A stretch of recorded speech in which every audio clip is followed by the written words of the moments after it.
You are listening to the A Show, and you fine, real fine.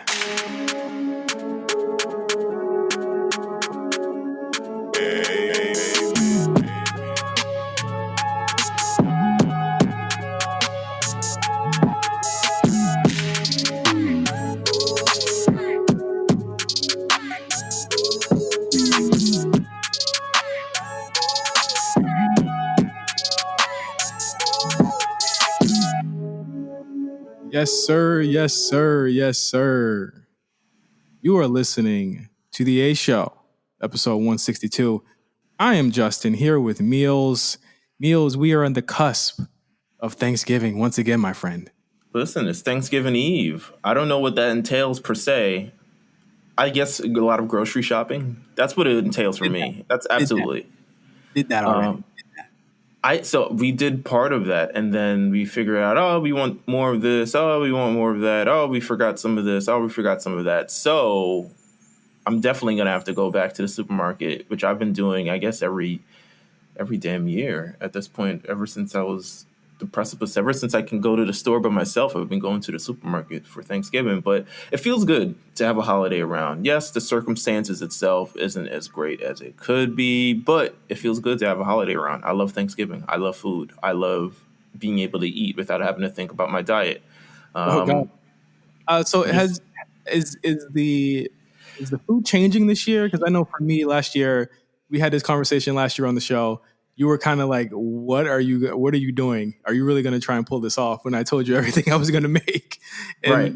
This year, I had to be the bearer of bad news in a lot of ways this year. I had to not only tell my fiance that we're not going to Virginia to see my people, but also that we're not going to have Thanksgiving with hers. So, I am all around the Grinch in the house right now. Of course. But I mean, with that, it's a little bit more time for me to cook, but I don't feel like I need to make a turkey this year. I'm going to make a roast chicken and I'm going to make some ham and I'm going to do a little bit. It's going to be an abridged Thanksgiving. We might have less leftovers, but we'll have more of a peace of mind. Listen, turkey's overrated anyway. Turkey is highly overrated. I have not eaten turkey on Thanksgiving. I can't tell you how long. Maybe in a decade, I haven't eaten turkey. Because it's over. One, I come from a Caribbean family. We make way better things than turkey. Way better things. So it's and then the leftovers, it's not, turkey is not like chicken where it tastes good cold. Turkey is just turkey. It's just cold, wet turkey. Ugh. I'm good for Thanksgiving. I forgot what we're doing. We're making fish. We're making chicken. We're making other stuff that I can't eat. We're making, gosh, Wait, I don't. you said you're ignoring your diet, so you can eat it.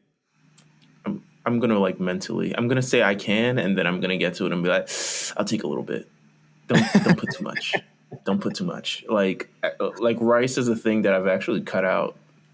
I haven't actually eaten rice. I mean, I eat it here and there, but compared to how much I ate rice before, I pretty much cut it out for the last I want to say 4 months. I haven't barely eaten any rice. I think I eat more. I think I eat more rice now than I ever had.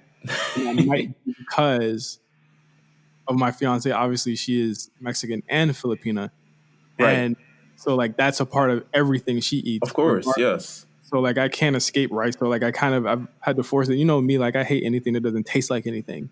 So I hated rice for a minute, and now I'm like, let me add some rice to this. Let me put a little scallions in it. This turned into an RNC Cooks. This turned into an RNC Cooks kind of low key episode. That is fine. Listen, rice is a big part of, I guess, a lot of stuff that I eat. A lot of stuff coming with rice and peas and all this other stuff like that. But I've just been kind of ignoring it. I might eat it this year, but I probably won't eat it past the first day. I'm not going to eat leftovers of all the rice and stuff that I got. Just because it's I realize in terms of my own diet, it's just it just blows me up. It's ridiculous, how much I just get blown up from rice. So I've just stopped eating it, and I felt better.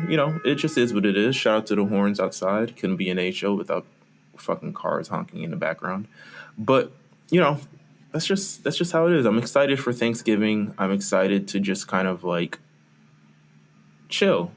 Yeah, That's all I can say. Just it's been chill. a crazy year. There have been small lights at the tunnel, even as COVID rises like the dark night amongst all of us. And again, I gotta say, we have got to we have got to be safe.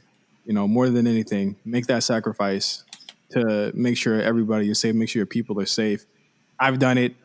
I know Meelz is doing it. I know a lot of people within RNC are doing it, just to make sure that we can have, Thanksgiving next year and the year after that. Like, just be safe out there, more than anything this year. Even if you're flying or traveling, like, I don't want to come down too hard on people because I know it's been a hard year. But whatever you do, please be safe and protect you and your family. Meals, no holds barred is real light this week. I mean, there's not a lot of stuff that happened.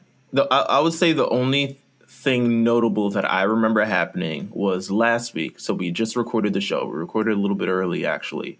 And then, like, 5 minutes after the show, you text me of, like, Becky Lynch pregnant photos with Seth. And I was just like, oh, this is amazing. This It is was amazing. cool. It was really cool.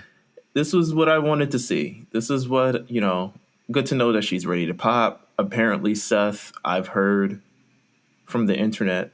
He's gone. So yeah, so take it as you will. Buddy Murphy sent him, kneed him into oblivion, and now he is on paternity leave. Shout out to that. Shout out to paternity leave. Shout out to not actually physically having kids, but getting all the benefits of staying home anyway. It's real cool. We'll talk about Seth's weekend a little bit later in the show, but I thought that was incredibly wholesome. And it's hard to I think people have said it on the timeline or within the chat, like, where people are like happy, like we know these two, but like I essentially said that. Don't say you said people. that. I said I, that. I, That I was can me. I can remember, but it was really dope or it is really dope. You're absolutely right, because we see these people every single week. So like, there's a sense of like, wow, we haven't seen Becky in 6-7 months now, and that's really sad because we saw Becky every single week at one point, and to see like these two people happy and flourishing and doing what they want to do, like I'm very, very, like, again, happy for both of them. They're really awesome.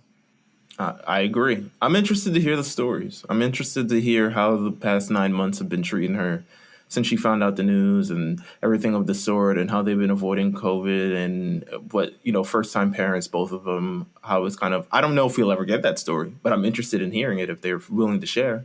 Yeah. But other than that, that was fun. That was fun last week. But just, I agree. This week has just been, if you were a wrestling fan, it was kind of just like watching your old uncle finally get out in front of a lot of platforms and do a bunch of things that you're not used to seeing your old dead uncle do in front of the camera. If you know what I'm talking about. For sure, absolutely. There's one thing that I did want to talk about on No Holds Bar before we kind of dip into the fun thing, which is Survivor Series thoughts, and a very special. Sorry if this offends this week. Sure. Nick Khan, he was promoted to or hired as WWE president a couple of months ago. Came from ICM. We talked about him on the A show. No relation to Tony Khan, by the way. No relation. We gotta mention that every single time we talk about him. That there's no relation. But we talked about this being a really big hire for WWE, and we have a little bit of news on them from the Observer about how Khan has been doing since he was hired a couple of months ago. According to them, a familiar source that's familiar with everyone working at the top level at WWE said that Khan is the sharpest, most street smart person in that position for quite some time. Also discussed how impressed they were with Khan's understanding of the business side of things, while also noting that the power dynamic with Vince McMahon could be interesting, given both's history of calling their own shots. So they have a quote here saying, George Barrios and Michelle Wilson, who were the former presidents, Barrios understood Wall Street. Michelle had a long list of connections and a tremendous market knowledge in terms of the TV landscape, emerging companies, and distribution portals. None of these people have Nick's common sense understanding of the true dynamic and bottom line street business. On the flip side, he's used to calling his own shots. Now he answers to a monarch, a dictator. This dynamic will be interesting to watch. And I don't think that I'm crazy in thinking that a lot of the things that they've been doing in terms of stuff like the Twitch shit and all of that stuff is not something that Khan has put into place since he's been there, right? It's not crazy Mm, to, because as soon as he got there, that's when the mandate was put down. I agree. I mean, all these compliments sound great. It's almost like he's qualified for the job that he asked for. But it's a no. You're right. It's great.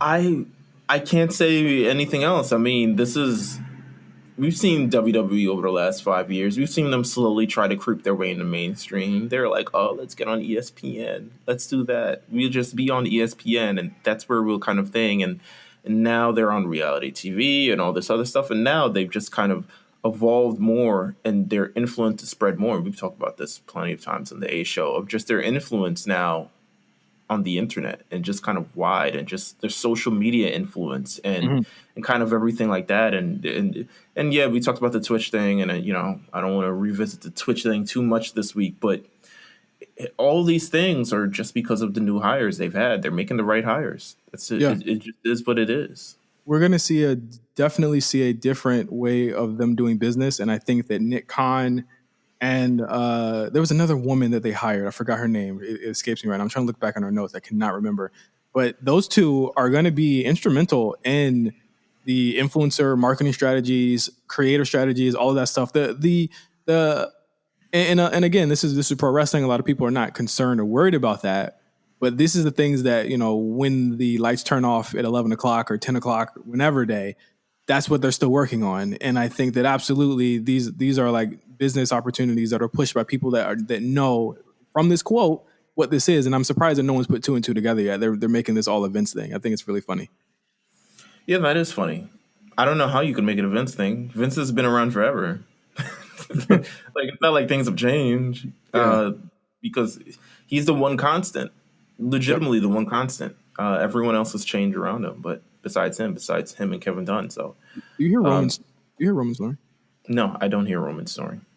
Or if you hear Roman snoring, I'm sorry. I think I say this in every single show that I record lately because he's right there. But yeah, that is no holds barred. Let's talk about Survivor Series. We can get a lot out of Survivor Series because a lot went down on Sunday. The Survivor Series from the Thunderdome, one of the final pay per view that's going to be at the Thunderdome. A lot of matches happened. Not a lot of people were happy with it. I've seen a lot of people that thought it was cool, that they really enjoyed it. Personally, I thought it was like a 2 match show, and I thought the rest in between was just kind of like okay. I did enjoy the women's elimination a lot better than the men's one. Sue me, I'm sorry, but I Who thought would that sue had. you? Well, I mean, a lot of people want to.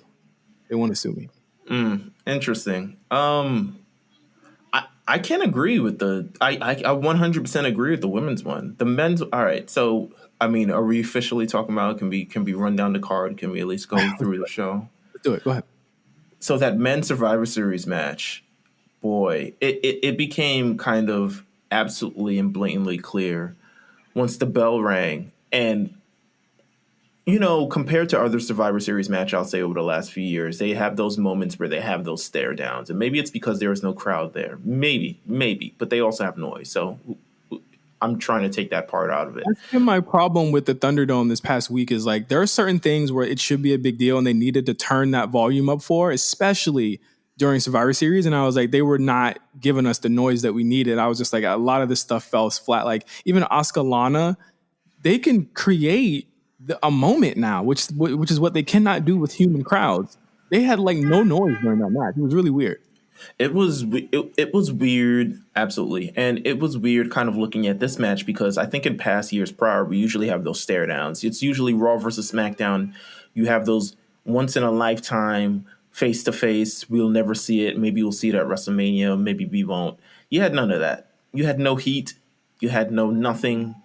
People just kind of came out and they existed, and it became painfully clear once you looked at the SmackDown team. First of all, let's talk about the SmackDown team a little bit because the final member that they added, the final member, they could have added anybody.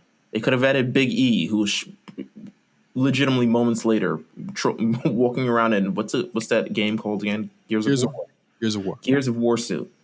They could have had him come out. They could have had him do something. No, they employ Otis. That Last minute choice too on Friday. it was it added nothing to the experience. It added nothing to the SmackDown team, and it made it look painfully clear. And Raw ends up sweeping the entire SmackDown team, which is like, wow. But It you just had was. no, It wasn't competitive at all. And I think no. that when you look at last year's spectacular men's match and the spectacular women's match from last year as well, it just blows it out the water because there was a sense that either team could win. I don't think doing sweep storylines for these elimination matches work anymore. I thought they were cool like back when DX did it that one year, but like this wasn't like, to me, the level of talent there. You did have a Seth Rollins who, I mean, again, he's going off the maternity leave, so it made sense that he would. I thought it was a cool elimination, but I thought that again, it made the I smack thought look weak. I thought that the thing is with the Seth Rollins thing, I thought at least on Friday night, you played up a little bit more, or at least earlier in the night you played up a little bit more, because it happens, and we get why it happens. But it felt like there was a missing step between showing exactly what Seth Rollins was going through internally and why he wasn't fully prepared for that match. Like it didn't make sense to me of why he just, because it 100% blew all of the wind out of the match immediately. When Seth Rollins not going to be in that match, that competitive attitude that he usually brings with his matches is completely out the window. Mm-hmm. And suddenly you had KO and like three schlubs, kind of. Baron Corbin is take him or leave him however you want. And the fact that the actual team, besides Jay and KO, had not even really interacted with one another. It was. And there was a level of predictability to the show. I'm not going to lie, because you saw what the storyline and what the focus was, especially with the Raw team having a storyline. I saw a lot of takes over the weekend or on Sunday night of they're just trying to make you watch Raw by doing this. And I'm like, that is absolutely not like it. This is the first year where it seemed like the two storylines weren't interconnected, right? Like it seemed like Raw was doing its own thing and SmackDown did its own thing, and then they had to book it that night. Absolutely. Other years, it felt like they were booking it together. This year, it absolutely did not. So I don't think that this was hey, we should watch Raw. It was whoever had the stronger storyline going into Survivor Series, they pretty much won on the night. To me, this match just didn't hit, and it was incredibly disappointing. And it was a disappointing opening to Survivor Series. And you never want to have a disappointing opening match. But when it comes down to the final person, who was the final person in this match? It wasn't even... Yeah. Yeah. Mm-hmm. Yeah. We got to talk about that. It was Jey Uso, and the thing is, it's like Jey Uso itself. It's like I have nothing wrong or bad to say against Jey Uso. He's just not. He's not that or if you do the final person, you have to at least be competitive. At this point, he's been neutered to an extent where it's like you don't even truly believe in him as a person kind of anymore. He's kind of like an extension of Roman now. So you don't really believe of him as if this was maybe a month ago, if they maybe didn't have the Roman match and maybe they're having the Roman match at TLC, maybe you believe it because he has a wave of momentum following him. But you don't believe it now. This was my issue and my fear with putting him in this singles role, having him lose twice, humiliatingly, both times, and then lose to Drew. And then like I feel like you kind of make the KO and Daniel Bryan wins look kind of ridiculous at this point. Like he's clearly winning, matches that with people that, if you want to be a top guy, you should win them against. But then, he lost it to Daniel Bryan on Friday, so he got his win back. And now he's tapering. He's tapering off now. He's 100% tapering off. Yeah, like it's what I feared. It's like you've beaten him so many times now that I didn't even believe him as the final guy there, and he just ended up throwing. And again, like it goes into what we've been saying about him as a singles guy. He has like 3 moves. He did literally those 3 moves for like a whole minute, and I was just like, all right, y'all, like, can we get this over with? Like he threw 15 kicks at one point, and I was like, all right, you could have been having again, like you said, a Big E trying to go the distance, and we would have believed that because we would have said Big E could probably pull this off. But Jey Uso is just such a loser at this point that it's just like I'm okay with him being the crony for Roman. I thought it worked out really well on the show, but at the end of the day, he should not have been. Maybe not have been on the team. Maybe. I mean, I think that entire team itself. And the thing is, it's like, I don't particularly think it's a bad team. I just think the match was not competitive at all. You did nothing for the SmackDown side. You made them look completely terrible against a Raw side who, whether they won or not, I don't even know how much of them actually truly needed it. Because the Survivor Series existed in such a vacuum. There was no stakes on the line, so there was nothing really to lose. It was you winning a match or you losing a match. So even if Team Raw had lost the match, I think they would have came out the last night and kind of regurgitated still the same thing that happened on Monday night. So there was no stakes to the match. There was no heat to the match. There was no competitiveness to the match. All the wrong people got eliminated first. It should have really just been down to KO, and KO could have done something. I think he would have at least put in so much effort into this match where you at least believe something or at least stood for something that I think that Jey Uso and Otis wouldn't have. I think Otis is new to the scene. He's not really going to be like, but I think that we should like be at least competitive. I don't think if maybe I'm speaking too much on backstage things, whatever it is, but I don't think KO, if he was the last person there, he's like, wait, and we get swept. Like I don't even get, not even over AJ or anything like that. Like we just get swept. If it was the further, and we're spending way more time than we should have on this match. But if this was the further, the Raw storyline, I think they did that well going into Monday. And that's really the last thing that I had to say about that. Like that's I guess if they wanted to further the Raw thing, then they did a good job of doing that and creating feud out of that, which I figured that this was going to do for those guys because those 5 guys are literally Raw's upper, mid card, and top card. That's literally all of them right there. So right. It did. Yeah. Next up, Street Profits versus New Day. I was right on one thing. I wasn't right on the other thing. Were you right on? That the Profits will win. You didn't? Did you say that? Yeah. Oh, okay. I said the Profits would win as well. So this match is spectacular. I have not been as enthralled. Listen, man, you just don't see shit like this, and I think that's the reason why I put it over so many tag team matches this year because, again, representation fucking matters, bro. I'm not gonna lie to you.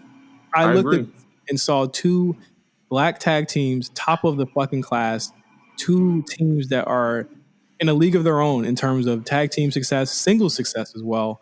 If you look at Kofi, getting to go out and get their shit off for 20 minutes and they fucking killed it. And Montez Ford, to me, looked like the biggest star of the night at that point. I agree. And I think, it's just, this is a very rare case because we are putting the Raw Tag Team Champions and SmackDown Tag Team Champions. And if you look at the rest of the roster, it doesn't really compare. But both of these teams, I mean, the Street Profits entire year, I think when you make that argument for tag teams of the year, I don't see how they're not in contention. And PWI did their tag team thing, and I'm not even sure where they landed. But I don't see how they're not in contention because they have been on a roll this year. And the New Day themselves have just years of just like build up to this thing. And Kofi Kingston, former WWE champion, and Xavier Woods is no slouch himself. And they just have this type of match together. And it's just it's the ultimate 2 tag teams in WWE going up against each other. And that's kind of what Survivor Series is about. And they have this amazing match. And yeah, I can't say much more about it, man. It was incredible from top to bottom. Yeah, I echo the thoughts of Novak, friend of the show, our good pal Novak. He said that, the Profits are the best tag team on SmackDown. They should not be losing anytime soon. They should absolutely get the type of run that rivals the New Day in stature and in importance and, just them being able to be the top guys on a show. And I absolutely agree. They've earned it. They've really killed it. There was a time when these guys were just like, I don't know. You know what I mean? But it took them being in NXT, being in Evolve also. Remember, they were the tag team champions in Evolve as well. That really broke them through, and they're amazing workers. So great match. Go out of your way to see that match. It's really, really good. Yeah, I applaud them on, as opposed to what they did with the Survivor Series tag team match. At least build. You have a face versus face team. You're at least building the intensity and competitiveness between them, and I think it showed off 100% in this match. Bobby Lashley, Sami Zayn. I didn't. We can skip it. Yeah, we can skip it. Sasha versus Asuka. I saw a lot of people saying this was a classic. I didn't get a classic feel from this. Me neither. I think they were just like, let's just do this and get it over with. Let's finally give Sasha her win as a face over Asuka. I thought, I mean, big win. I mean, Asuka pretty much, other than Charlotte, she is the horsewoman killer. Slayer, yeah, Yeah, Slayer, yeah. she beats all of them all the time. So good for Sasha getting that win on Asuka. It was a solid kind of 3-star affair. I thought they were working. I think you even said it, Meelz. They were working in one gear. The one Yeah. match for the whole It match. picked up. It picked up towards the end. It picked up towards the end, but it was just kind of like you'd seen this match before, and maybe like a better variation of it in the past. Yeah, we So definitely get the better match at SummerSlam. yeah, so you kind of got like I don't know if you feel sort of shortchanged, but you don't feel like you're seeing something like of something that you're like, oh my god, I'm tuned in, I'm interested in. We'd seen this match so many times this year. It was kind of in one gear throughout the thing of the match. It didn't really tell a great story. And then, it picked up towards the end, and then it ended. With a roll-up, I'll say. With a roll-up. They're still trying to keep Asuka a little strong. It wasn't a definitive win. But you know what? Sasha Banks gets her win, though. Even Corey even said, like, I love that Corey said it wasn't as definitive as Sasha wanted. And I'm just like, y'all will protect Asuka to the ends of the earth, but won't do this when Charlotte beats her. No. Every Asuka lost to someone that's not Charlotte. It's like, ooh, she has some shit in her eye, or ooh, it wasn't really a finisher. She ain't tapped, so it really wasn't that good. It didn't really matter, nigga. Like I was just like, okay, like she still beat her, but okay, whatever. Next up on the card, we had the women's elimination match, and this was the story match, if you will. A lot of people mad about this match at the end. I thought that again, storytelling was on point. Bianca Belair did have her star moment that we thought we would have. They do have a lot of stock in her, and you see it here, as well as Peyton Royce. We finally saw what they see in Peyton Royce by having her pin Bayley, right? Like,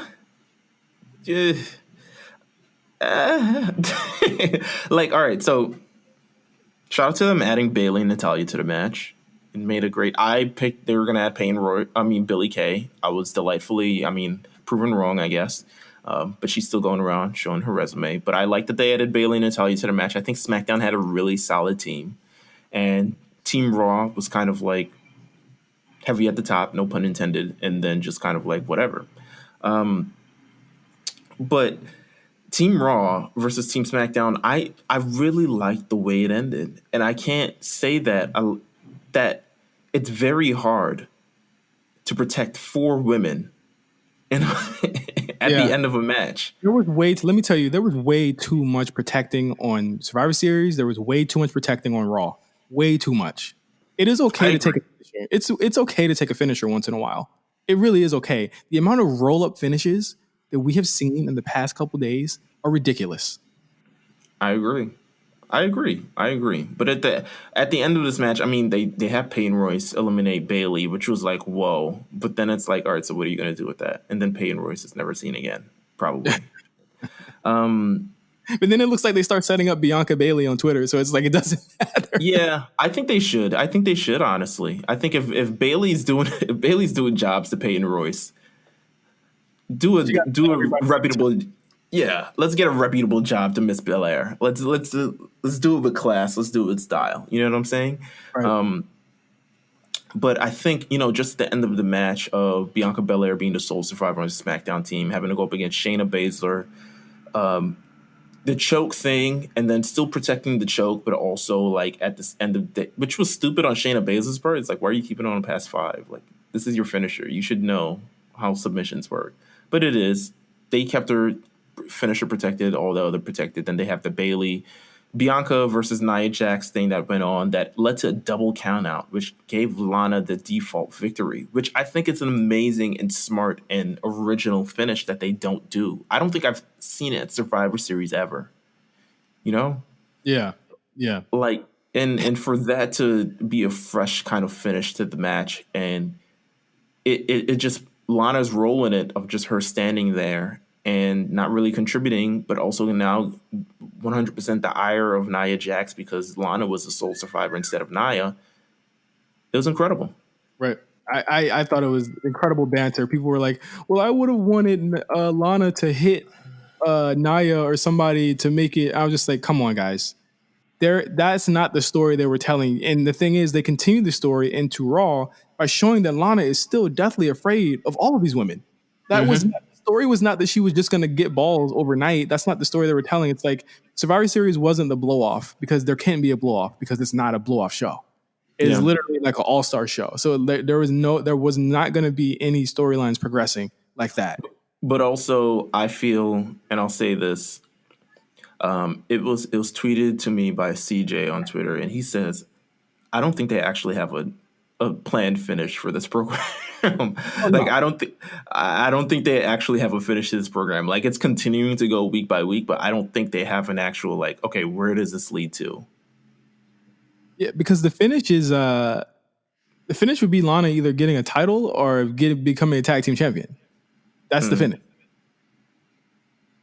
I don't think either of those are going to happen unless and let's just be clear, like, we do not want to see Nia versus Asuka or somebody like that. Like, we really want to see Shayna and Asuka, and I wish they would just get to it already. Like, they agree. At first I was like, okay, this is cool to kind of put her off the belt for a while, and I was like, okay, it's now starting to overshadow Shayna because she has less to do here than Nia does. Right, true. Also, by the way, sidebar, did you see Lana's Chronicle, WWE Chronicle? Yeah, man, that shit was depressing, bro. It was good. But I also felt like it was completely a work. So like I wasn't too mad about it. It felt like it was completely like acting. It could have been. No, I genuinely think she feels that way. I think she's generally, from everything kind of on Total Divas and sort of everything that I've seen and kind of everything, it kind of lines up here of her being underestimated. And she's even had altercations with Nia Jax in the past. It was like, Nia, you can't even talk. Like, you just walk around and do all these things. And Nia's like, you can't even wrestle. So what does it matter to you? Like, I'm a bad bitch. And they have this thing on, which may have also been staged. But I think it opened the eyes, and I think it told a story that not a lot of stories they've told on Chronicle of how people and fans truly affect the mental mind state of wrestlers. Mm-hmm. I think we get on Chronicle, a lot of these established acts who kind of just like, okay, and they're respected by fans and they're respected by stuff, but we finally got one who's just like maybe not respected, but looking to earn respect and has been trying to earn respect for a couple of years. And you kind of really see the hate, a lot of full form and in front of your face and how it truly affects a person. I thought that was pretty strong and pretty bold of them to tell that and at least show that. So they kind of hold some sort of responsibility and maybe have the fans who may be bad to Lana kind of really look in the mirror and say like, yo, is this really worth it? And I hope that's what happened. But I'll say that for WWE Chronicle. It was an interesting watch. I'll say that. It was an interesting watch. Yeah, it was a rare Chronicle where the person didn't lose. They actually won. So there we go. The streak is broken. Drew McIntyre versus Roman Reigns. Ooh. Hey. We gotta have a convo about Drew. We're gonna have the convo in a couple weeks because we're definitely gonna have it in a couple weeks for sure. Yeah, we're not gonna do it yet, but Drew, he don't miss. And I think that there's a certain time that passes, and granted, yes, he's working with Roman Reigns, but he gave us a different Roman Reigns match than we ever seen. How did you feel of him losing, though? How did you feel about that? They protect, again, like I said, a lot of protecting going on this week. They protected the shit out of him. He kicked out of a spear. He kicked out, or he got back in the ring after getting put through a table. He was taken to the limit, and again, they've really created a character for Drew where he is one of the baby faces that feels like a fucking baby face, right? Like a baby face, like 90s, early 2000s Cena level type baby face, where it feels like nothing can stop them, and they are really put over really strong. But you had the low blow, you had the Uso interference, and then you had another spear. I think to me that's enough that would have put him down. I think that would have put Brock down too. But I really want to talk about the new heel Roman Reigns offense, which I thought was more slow, methodical, very, very like a lot more holds that that we're used to seeing him use. I really like this new style of him. It's not explosive anymore. He's literally just trying to beat the shit out of you. Well, yeah, I think a lot of his face offense was just really good timing at very points with this very flat, I wouldn't say flashy moveset, but it was cool. It was one of those move sets where you're like, damn, as a kid, if I were 8 years old, I'd be like, yo, Roman Reigns is fucking incredible. I mean, I am at 30 years old. He's incredible. But at this point now he's kind of transformed his moveset. He's added that guillotine submission, which, I'm a fan, kind of not a fan of. I think, I think it's because you don't see it's not explosive. You don't see his face, right? And I think that's the key there, is that you don't see Roman's face when you're doing. Or if he is doing it, he's probably gonna ham it up. Like, he's probably gonna put his tongue out and all the other shit. I would maybe, if he could use a crossface, I would 100% go with that. I think the crossface, you can't see the person's face. If you're on the wrong, side of the camera, you can't see Roman's face. So it's a lot of things. I think if you use the crossface, if we can actually use that as a finisher in 2020, I think it would be a lot better or a lot bigger deal of visually him really just dismantling these wrestlers. But overall, the match was great. It lived up to the hype. It lived up to the main event status. It is rare that a card is built around the main event, and it is truly the main event that delivers on the show. Usually we're kind of jaded to the point where it's like, oh, this undercard match, Street Profits versus New Day, that really stole the show.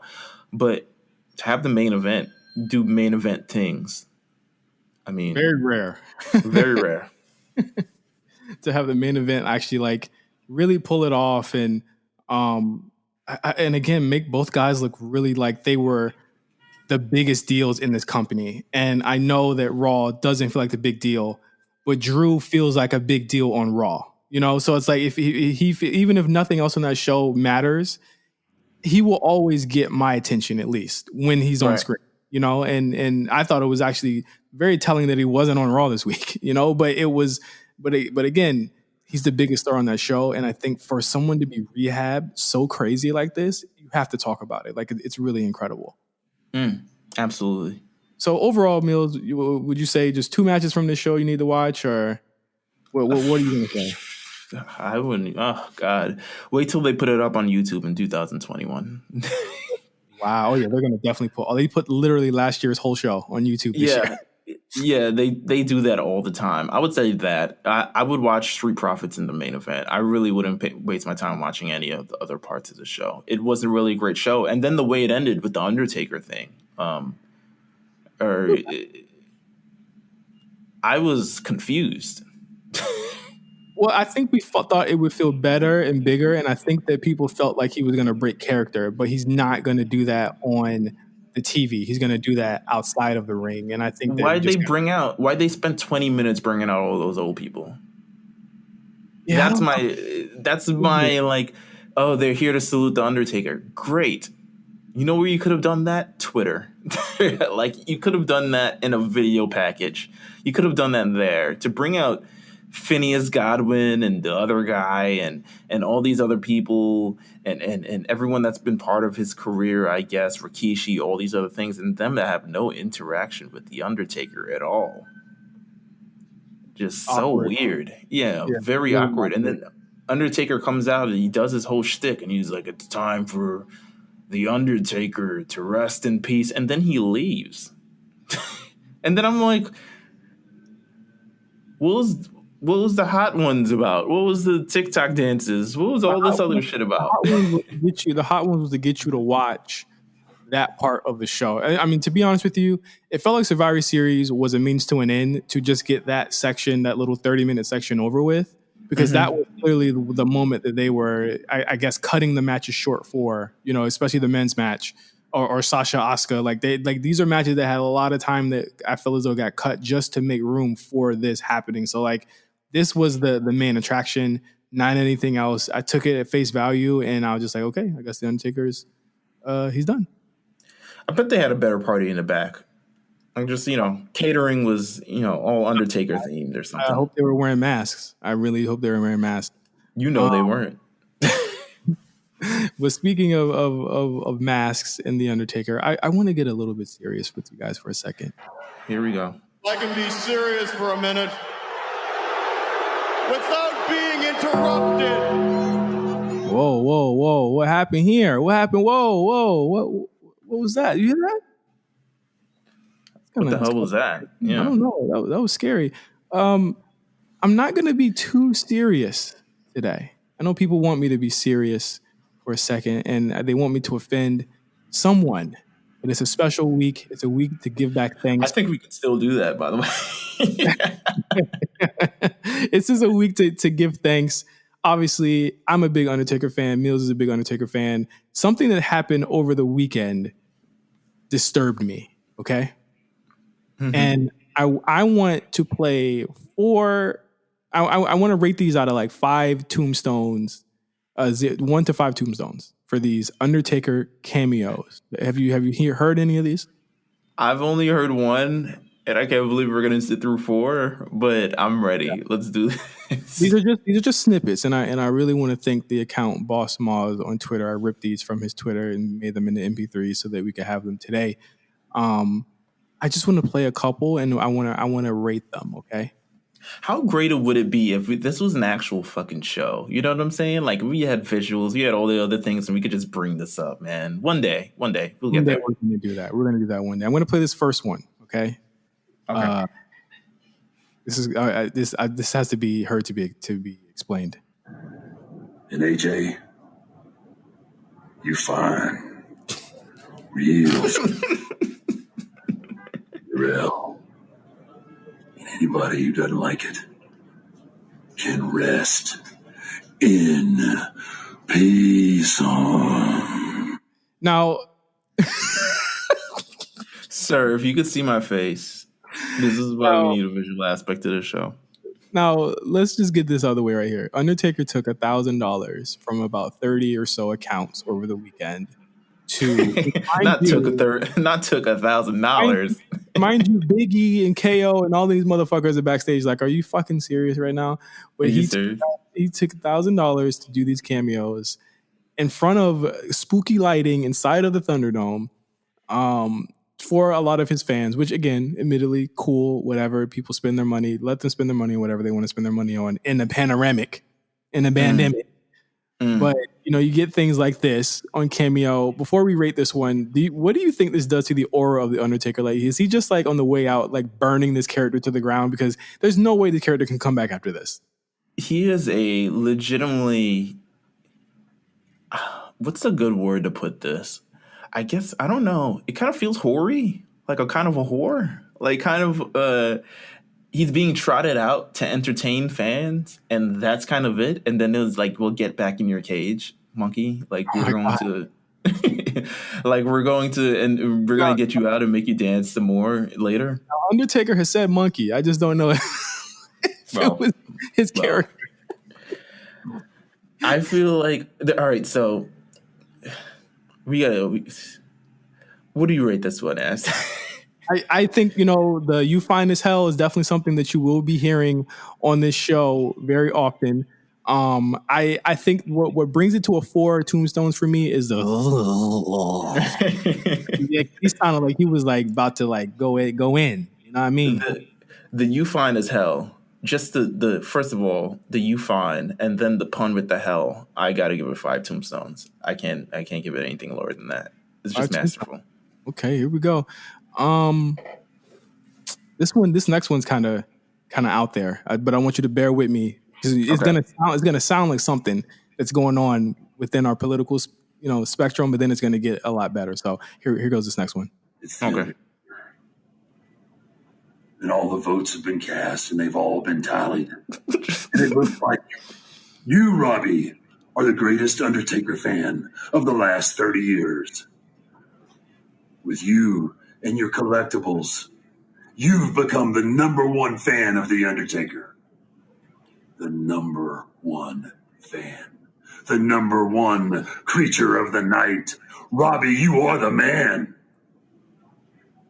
And you are the number 1 fan. Yeah. So that one, it was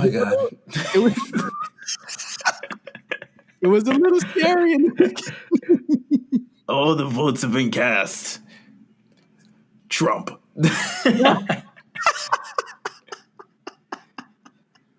And you've been determined to actually win the state of Pennsylvania. We be in these fucking states. Yeah, I gotta give that one. I give that one a 5. I think that he brought it back around really well. I'm giving it a 4. I'm just gonna give it a 4. I'm gonna give it a 4. Are you ready? Are you ready? Shout for out to that? Robbie. Shout out to Robbie, whoever you are. Oh, the collectibles. Gotta make sure you talk about the collectibles. This one is I'll just play it, and this character shouldn't be saying this shit. I'll just say this. You take day by day, step by step, and each day things are going to get much better. And one day, your heart surgery will be a distant memory. But I won't, because I'll be haunting your dreams. Yeah. What? Yeah. Yeah. That was part of a larger cameo. That was part of a larger recording. I think it was a little too long for this, but I got to give it a 5. This was great.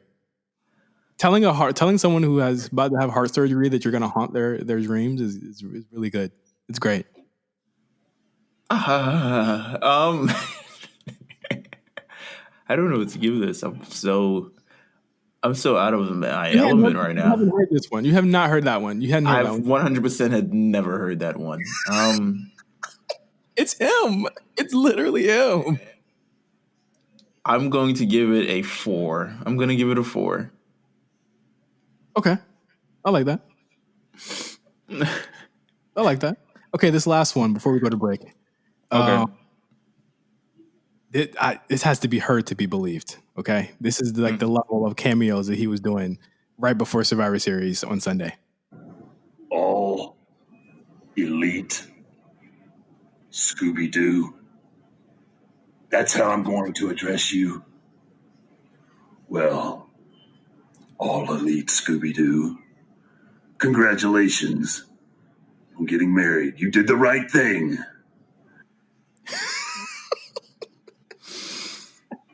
That is how I'm going to address you. You did the right thing. Did the right thing? By getting married. What do you give this one? Oh my God. I'm going to give it a 4. I'll give it a 4 too. I like it. I think give it a 4.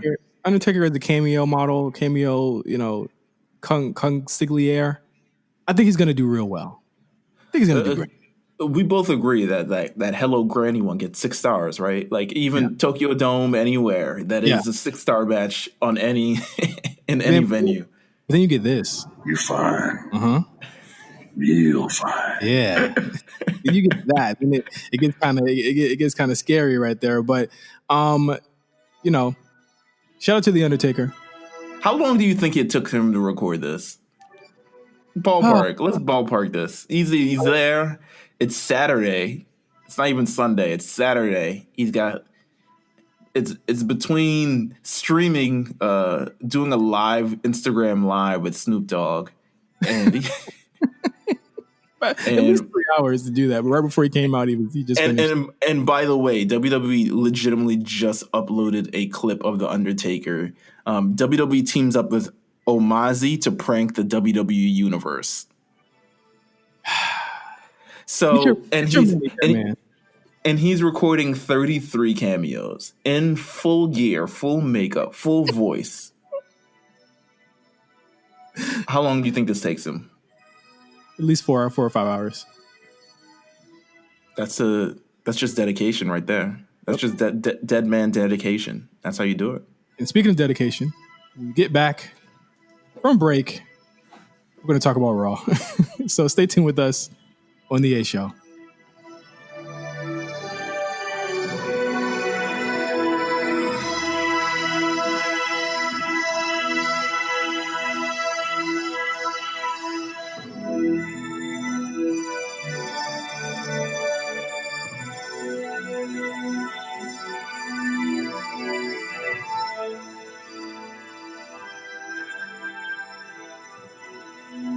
Yes, sir. You like that? You like that feel? That old school Undertaker? Had to throw it back for the God. It's nothing but the 1999 theme still trumps. Still my favorite. That and I went back to his original. Of course. The instruments were hitting a little bit different. I think it was recorded in analog. I don't remember, but it sounds different and it sounds very, very crisp. So I'll give it that. You're fine. Real fine. I hate you so goddamn much. Okay, let's talk about Raw. Let's talk about SmackDown first. Actually, SmackDown. We have a clear direction, kind of TLC for Raw, kind of, sort of. We'll know next week. I'm pretty sure we can probably guess who's going to come back and what's going to happen. But SmackDown seems a little bit out there as far as if Roman will actually work TLC. He might not. Who knows? There's a huge chance Roman is not going to work TLC. Let's just be clear. Why do you say that? I feel like he has a lot more control over when and where he works at. And I think Survivor Series will be like his third in a row pay-per-view he's worked. I don't see any reasonable challengers right now, especially within the next 3 weeks that could like come out and actually do this thing. So I'm thinking we're going to see Jay in a TLC match or Roman and Jay in a tag TLC match or something like that. That would be fire. I'm not fully sure where they're going either. What I would like them to do is the number one contender route that they did with Raw, except not the stupid thing that they did on Raw, which I kind of hate now. But I would like them to do a number one contender situation. Let's crown a number one contender. Let's not just give it to a person like Jey Uso. Let's crown someone. Let's get someone who deserves it, whether they just, and it's also December. Who the fuck cares at this point? Give it to anybody. Give it to whoever's on the show that's not really being used. You give it to Kevin Owens. You give it to Daniel Bryan. You give it to fucking Murphy. Honestly, Roman working a lot of these matches as a heel against guys that he's faced as a face makes anything that he does at this point interesting and must see. So anything works, writers. Just write something good. Anything will work with Roman right now. Literally anything. Then we had Buddy taking down Seth Rollins. He finally defeated the Demon, and Seth is on to greener pastures. I thought the match was a banger. Thought it was really, really good. And Buddy gets the win over Seth Rollins, sending him out to go ahead and go on home and become a family man. I mean, when do you think we'll see Seth again? Maybe Romania time? Rumble? Gotta be Rumble. No. Wait, no. When's Becky having this kid? Yeah, Rumble. Paternity leave is very serious. Brian was gone for at least 3 months, I think. Brian is over wrestling. That's what Brian is. Have you seen his haircut? Clearly he's over it. It's Seth's first child again.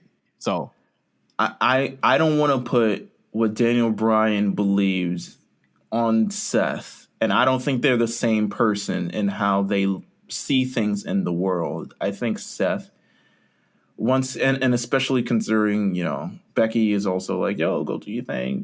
Be right here just one day a week. Like, just come home and make sure you masked up. You know what I'm saying? I think it's considerable. I mean, if he's out from November 22nd or something, to January 20-something, that's 8 weeks. That's a paternity leave. I don't know if if WWE issuing out 3-month paternity leave, sign me up. I mean, low key, it's just 3 to 6 months. And if they're progressive, then that seems about right as far as long as he's going to be. At least I think you don't see him till at least March. You're wildin'. Nah, I'm serious. He needs some time off. He worked the whole pandemic. Like, give him some time off, man. He would literally work the whole pandemic, Meelz, and the whole year. He'd be all right. He'd be all right. This is him, though. This is what he signed up for. What do you want me to? I agree. I agree. We'll get you. Listen, I agree that he worked the entire pandemic, but guess what? You're a wrestler, and yes, you're working the entire pandemic. If you don't want to work the entire pandemic, get a job. Get a job like me, and and work from home. I don't know what to tell you. Y'all hear this? Right, listen. Hey, it ain't me. It don't just be me, y'all. I'm telling you, it don't just play it. No, I thought SmackDown was okay on Friday. It's just leading the Survivor Series. Just leading. Not much to talk about there, but on Raw, a lot of stuff happened.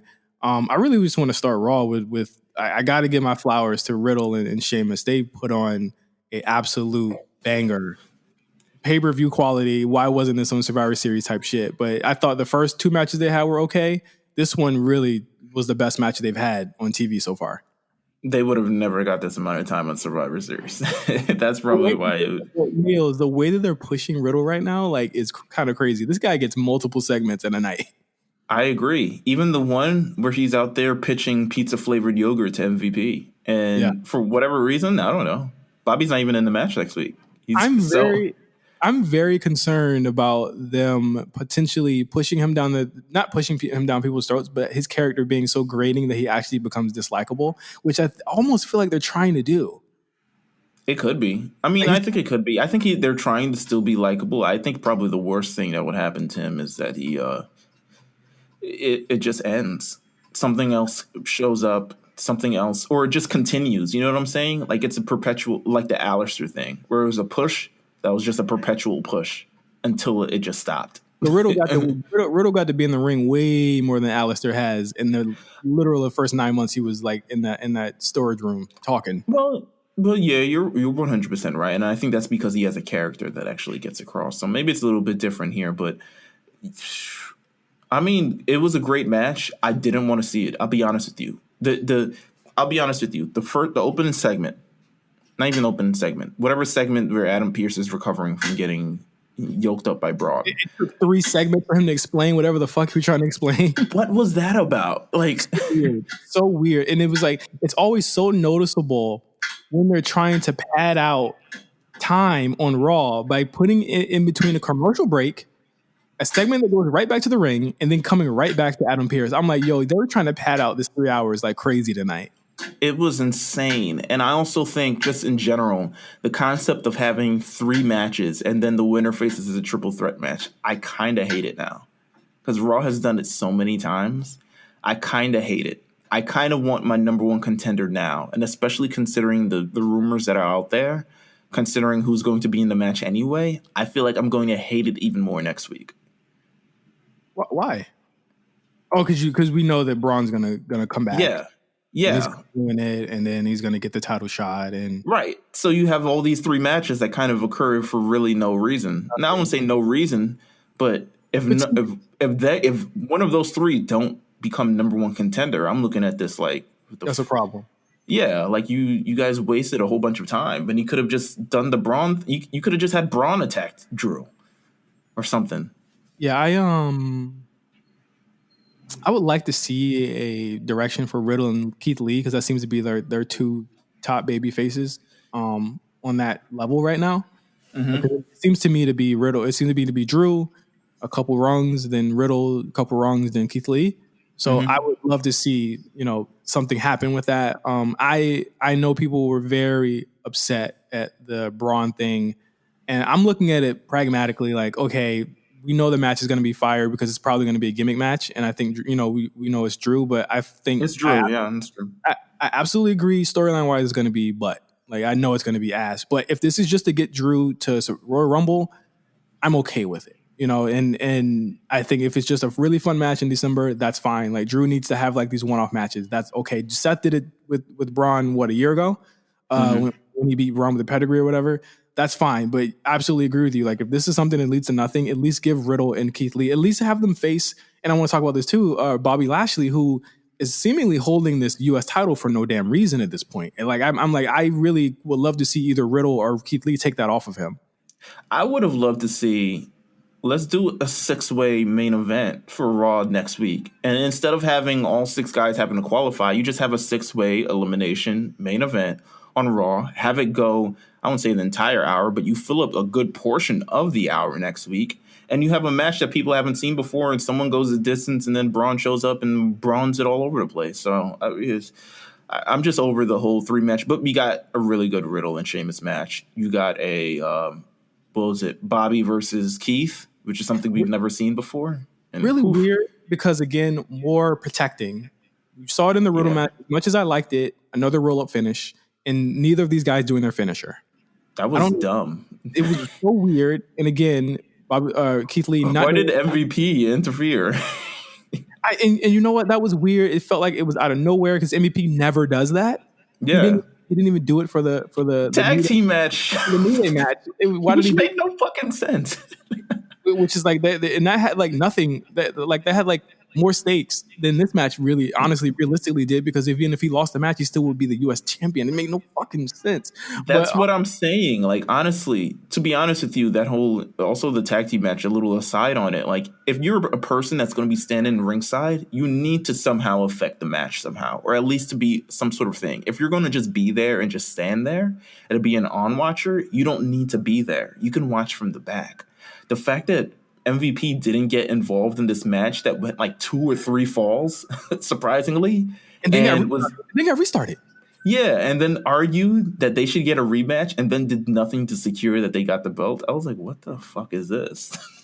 I think it's an issue of they've protected the Hurt Business so much, and now they're over protect. Like, you have a show on, you have a Raw where they have so many guys that they don't want to beat any of them. Even you saw it even with the AJ Styles Orton thing. It's like Orton seems to be the only guy that's willing to take losses on this brand. Yeah. Back-to-back weeks took losses, like complete, like might not have been clean, but completely took a loss in any way, shape, or form. He still took the loss. Why are we protecting Sheamus at this point? Why are we protecting? And I know they're lining him up for a Drew shit, but like, this is just a regular weird night after Survivor Series in November. He's gonna be fine. You can heat him up. But why are we protecting Bobby Lashley against Keith Lee, who you guys just had beat Orton clean? Yeah. Like, seriously. Why couldn't he take the pinfall? And if this is leading to Keith Lee winning the U.S. title, I'm absolutely all for it. He needs to have something to get him going. He needs to get going soon, especially going into 2021. But like, I don't know. It just seemed weird to have a Raw, which again, I didn't hate the show. I thought the matches carried the show. I honestly. agree. The matches carried the show because there was weird stuff in between it, but the matches made this show passable to me. Sidebar. It's been a couple months now looking at the U.S. Championship. I kind of hate it now. Oh, wow. I kind of think it looks disgusting now. What if it's on a bigger dude like a Keith Lee? Like a bigger It's guy? not even that. It's kind of gaudy. Now it just looks kind of ugly. Like Bobby looks great holding any championship. But that belt looks kind of gaudy. Like, it kind of looks like overdone. It looks like bling. You know what I'm saying? Like, it doesn't look like a championship. It does look like a 2006 type thing that John Cena would have carried around. Yeah, it doesn't look right. You're right. But, it is what it is. Yeah, I again, like I thought that coming out of Survivor Series, like I said earlier, I think the story is sound in having all 5 of these guys now interchangeable, because all 5 of these guys could have really great matches. So we'll be able to see a Keith Lee, Riddle. We'll be able to see an AJ, Keith Lee. We'll be able to see all of these things happen. The story has to make sense. Stop protecting guys, bro. Like, you need a direction as well. It can't just be a perpetual state of them just switching dance partners every other week on Raw, because that's kind of what happens on Raw.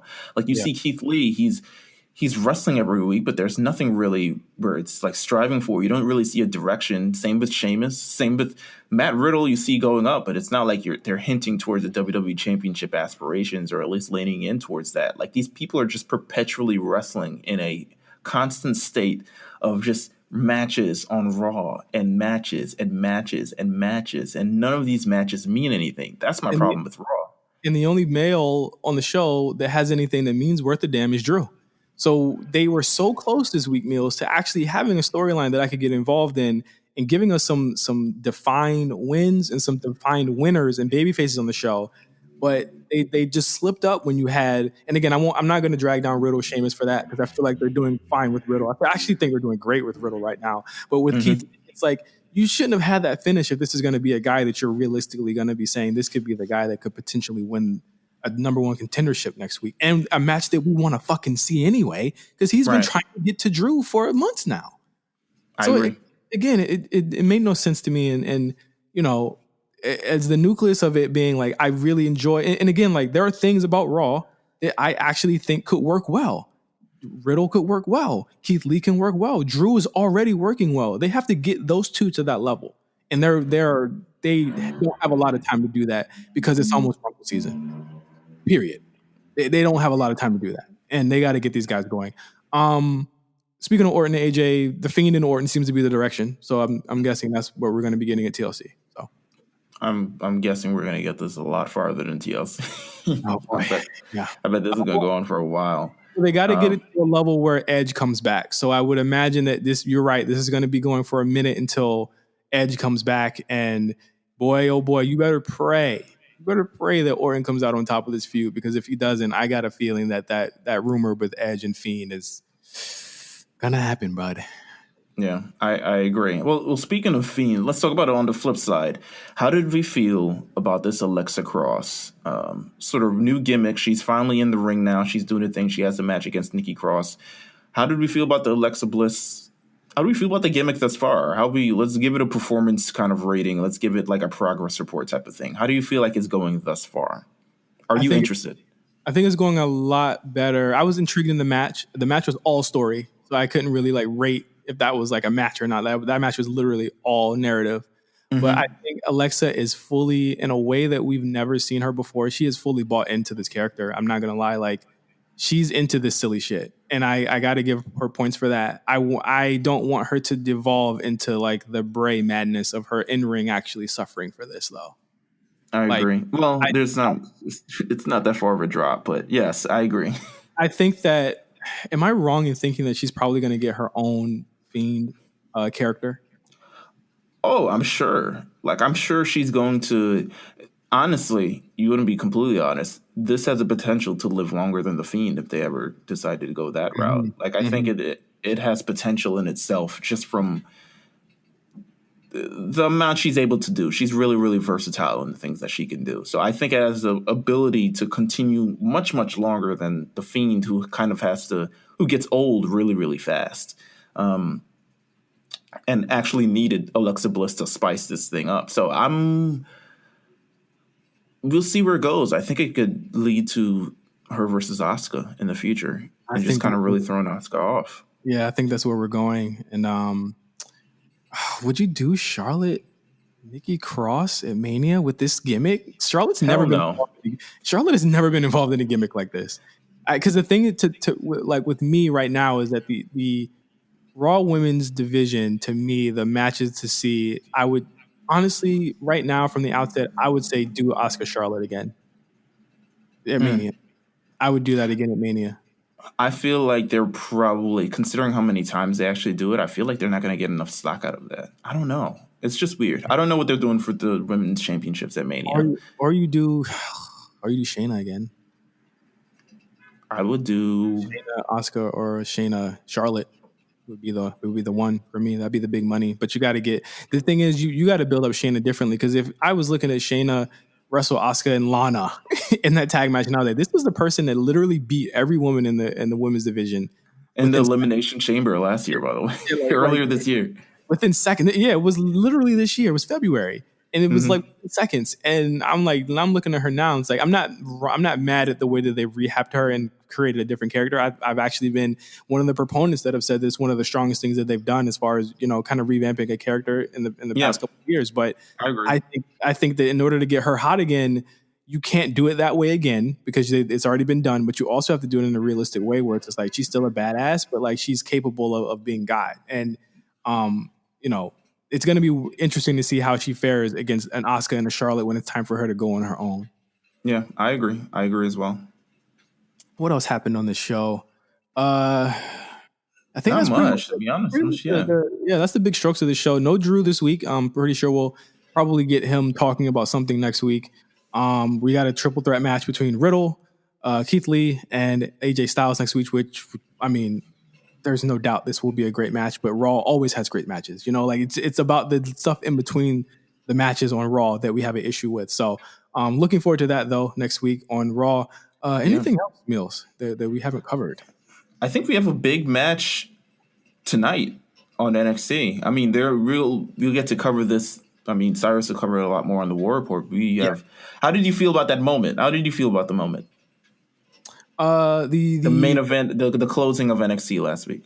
Oh, it was great. I am on record of saying since I would like to say before Halloween Havoc, but if you were to say after Halloween Havoc, I wouldn't disagree. But NXT is on a roll. I'd say NXT is definitely hitting a stride right now as far as really creating these characters and getting away from the BS weekly TV that they do normally, when it didn't really matter, and having things that matter. I felt as though them keeping Undisputed Era off TV to this moment and having Finn come back and introduce them, I thought it was great, and I didn't have it spoiled for me, so I didn't know what was going to happen. But I thought it was a really great ending of the show. I thought it was a bit rushed. Obviously, I think that's one thing NXT does probably have. Finn showed up before the ladies left. He was like, "Yo." Yeah, I love how you said congratulations to EO. I thought that was cool. I thought EO Rhea was the match of literally one of the best matches of the year. I thought it was a great fucking match. I thought it was an incredible match too. It was really, really aggressive. The whole ear thing still freaks me out. Of all the earrings getting pulled out of her ear. You hate ear stuff. But I think in terms of just the War Games match being set up for Undisputed Era and whatever Pat McAfee's gang is called, I'm all for it. I loved, and I think Quan mentioned this in our chat. He was like, I loved the reversal there of Undisputed Era, hating to hear that, but then turning around and saying, I need it. Please say it. Please say what I think you're going to say. I think it's going to be a spectacular fucking match. Pat McAfee has delivered so far, and I think that he will definitely, in this type of environment where you don't need to be like the most, athletic guy in the world, I think he'll definitely shine in this environment. And I'm all for it. I'm excited for NXT this week. Yeah, I will have to unwillingly agree, but I do agree with the Pat McAfee thing. He has delivered in this role thus far. It's something that makes sense, so I can't even be mad at it. It makes fucking sense. Wow. But yeah. Yes, that is This Week in Wrestling. Thank you guys for listening to the A Show. Please make sure you check out our other shows like the Rewriters Room, Spot Callers, and as well as the War Report on this network. Please follow us and leave us 5-star reviews. I think we get a new Rewriters Room next week too. Yes, we do. We actually do. Next week, it's going to be a good one too. It's going to be a doozy actually. If I'm thinking of the one that I'm thinking of, but shout out to Armand and the team there at the Rewriters Room. Follow them also at Rewriters Room RNC. And yeah, I think that is it. Follow us at RNC, at A Show RNC as well on Twitter. Follow me at OGJohnny5 and Meelz at Meelz TV. As usual. Have a safe Thanksgiving. Yeah. Be safe, everybody. And please wear your mask, wash your damn hands, and we'll see you next week on the A Show.